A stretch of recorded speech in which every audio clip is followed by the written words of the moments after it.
Debt and taxes make the rich richer. Debt and taxes make the poor and middle class poor. We're being lied to. Our numbers are bogus. They're not true. So that's why I started writing this book. So this book is just pictures and graphs and stories, and like this is a national debt of the United States, and it's growing. This is not legitimate. It's a lie. But anyway, you get a picture of it. So if you're a 10-year-old kid, or you have a 10-year-old child, you can just take them through the pictures, and they can see what's really happening. They don't have to read the book. Anyway, I wrote Rich Dad, Poor Dad because I could see this crisis coming, but I had to tone it down. But now that we're here, this was 1997, this is 2015. A lot of the predictions I've made are now coming true. So the gap between the 1% and 99% is massive. We have ISIS attacking us and all this stuff. The American empire is going down. This is really interesting.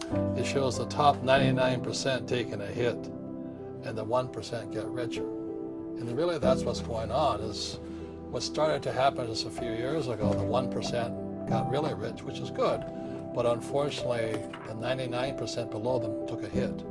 Do you think it can be saved? No. You don't think it can be saved? No. Robert, there's no chance it can be saved? Zero. So how are we going to be affected by this prediction? Well, you have to step back and look at the bigger picture. Okay.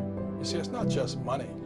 We're at the end of the industrial age, and the industrial age was, when an entrepreneur was in the industrial age, and the entrepreneurs created jobs. For example, Henry Ford, when he started Ford Motor, he created millions of jobs, or thousands of jobs. Sure. This is the information age. Also, the information age gives power to people like ISIS. So today, you don't need big arms factories, you don't need tanks and all that.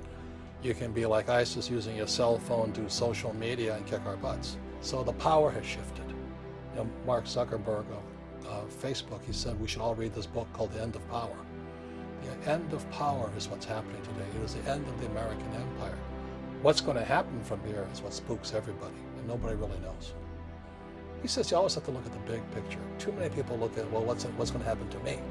When you look at the big picture, you're also going to know that when something bad happens, something good's going to happen. But you got to prepare for whatever is coming. If you think the next 20 years will be like the last 20 years, you're going to get creamed. When you and I go to the supermarket and we buy a carton of milk, we always check for the expiration date. But most people do not check for the expiration date on their brains. So what this book says here, the most obsolete idea, is go to school, get a job, work hard, save money, get out of debt, and invest for the long term in the stock market. See, why would you save money when they're printing trillions of dollars? Why would you invest in the stock market for the long term when you have HFT, high frequency trading, and the Dow is at 18,000? So what do you do? Well, that's what I'm saying. You have to look at the other side. Which way is it going to go? So do you keep cash? Because if you keep cash, you're Why would losing you money. save cash? Why would you save cash? They're printing cash. Sure, if you invest into real estate. So what's the solution? When I write up on a second chance, everything is opposite. Instead of get out of debt, I get into debt. I just refinanced $300 million in debt.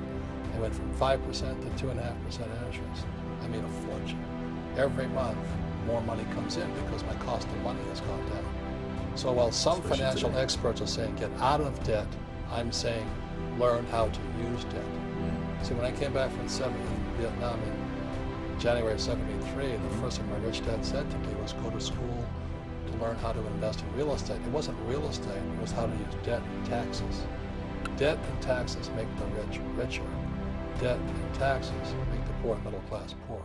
So all the rich guys who are doctors and lawyers or, those guys, they're getting creamed.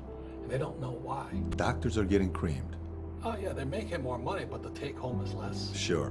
My doctor just yelled at me, he's happy, he says, guess what, I finally made $1 million. And I said, yeah, this was just 3 weeks ago. And so I said, yeah, well, how much you pay in tax? This is 2014. He says, $750,000 in taxes.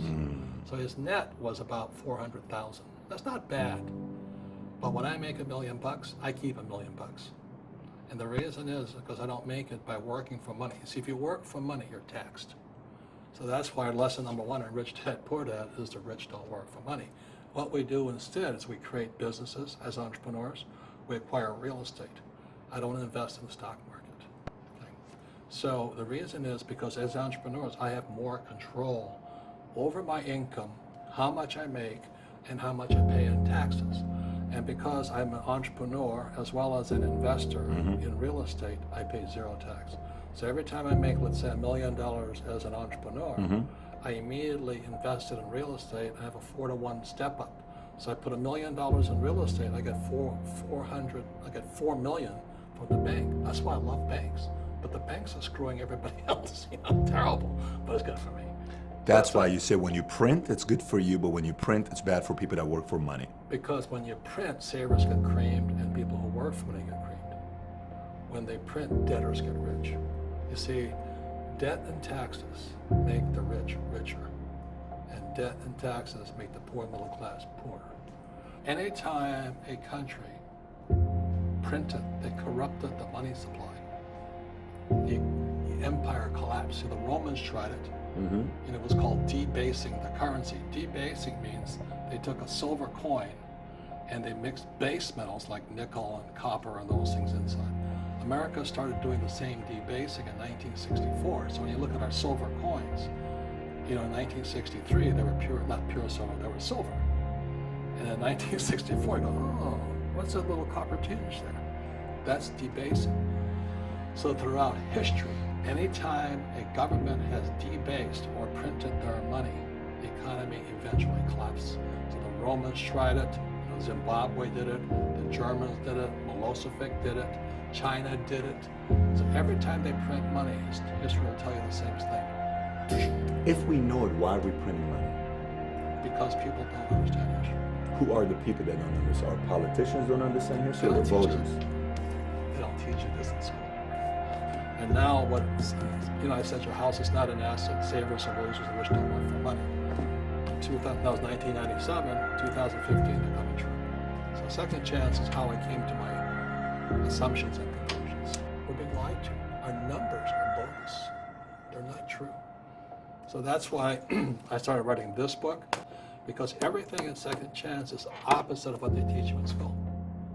You say that. So why do we keep going to school though? That's so now let's do the alternative. Here's a devil's advocate question for you. So let's say if everything they teach you in school doesn't work, what if we get rid of school? Then what would happen? Would it be better if we had no educational system at all? No, I'm saying education is more important before. It's just obsolete. There's Moore's Law which states information doubles every 18 months. In other words, everything's obsolete 18 months. So, and this is just a recent phenomenon. So when you come out of school, you're already obsolete. And that's why I'm the old guy, I meet my friends who went to Harvard. I went to Harvard. I said, yeah, that was how long, 50 years ago? We talked about earlier, when you go to the supermarket, you buy a carton of milk, the first thing you check for is the expiration date. If the expiration date, let's say it's March 1st and it's already July, you better not drink that milk. Sure. The same thing happens inside our brains, is when we have obsolete ideas, we get obsolete results.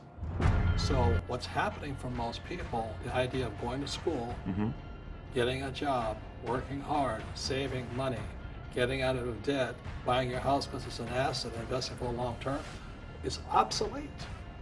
The world has changed. The world changed in 1971 when President Nixon took us off the gold standard and money became debt. So that's what I wrote about in this book. What Fuller and my rich dad were saying is that our wealth is being stolen via the money we work for. So when you save money, why would you save money? Because back in 1970, just before Nixon took us off the gold standard, I could go to a bank, I got 15 to 18% interest plus a toaster. You know what I mean?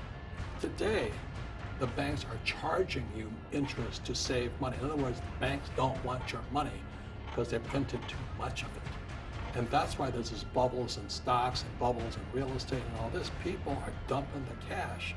Because as I said in here, savers are losers and cash is trash. And yet people, I want a high-paying job. Well, that's an obsolete idea. Get out of debt is an obsolete idea. You should learn how to get into debt, how to use debt to get rich. And they'll never teach you about taxes. The reason the 1% is way up here and the 99% are going this way is because when you print money, two things happen: inflation and taxes. And so this book here was written because this book was written approximately 20 years earlier. But now I can say what I really knew, second chance. I always laugh at people, oh, I'm so proud of Apple. It's an American company. Yes, Apple's not an American company. Apple's an international company. You know, its headquarters are in Cupertino, California, but its factories are in China, Korea, the Philippines, and they keep their money offshore. That's really the real world of entrepreneurship today. And any entrepreneur thinks, I'm just going to make money and I'm start a business and make a lot of money because that's what we talk about. They really have got to smell the roses, man.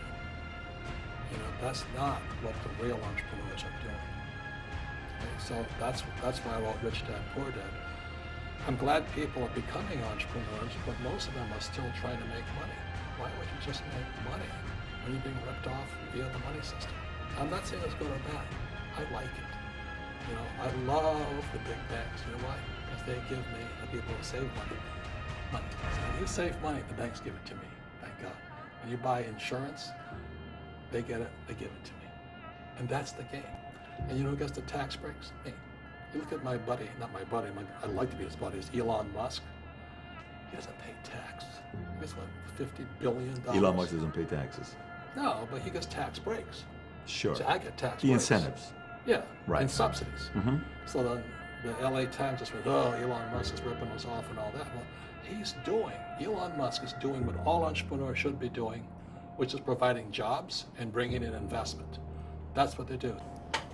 People say, well, you know, if they make the regulations real hard, the guy can't be an entrepreneur. Entrepreneurs have one thing in common.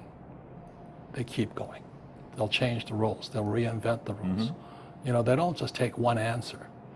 So a real entrepreneur, it really makes no difference which country you're in. That's my belief. So, you know, I love that. You know what I mean? It's just a mindset. You know, it's F you. You mess with me, I'll find a way around it.